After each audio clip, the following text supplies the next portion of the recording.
Kung may battery ka na ganito, bossing ko, na nalolobat ganyan. Tapos pinapacharge mo pa sa bayan, bossing ko, nagsasayang ka lang ng pera, bumili ka na ng sarili mong battery charger na kagaya nito? Ayan, may naka-indicate naman na diyan kung nasan ang positive at negative para alam mo kung saan mo ilalagay.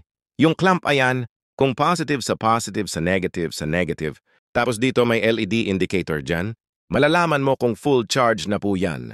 Kapag naka-steady light na siya sa 100%, bale sasaksak mo to sa outlet ha. Para malaman, para makita mo, para ma-charge yung battery mo.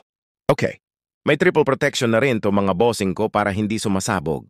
Yung battery, hindi rin sumasabog itong battery charger nyo.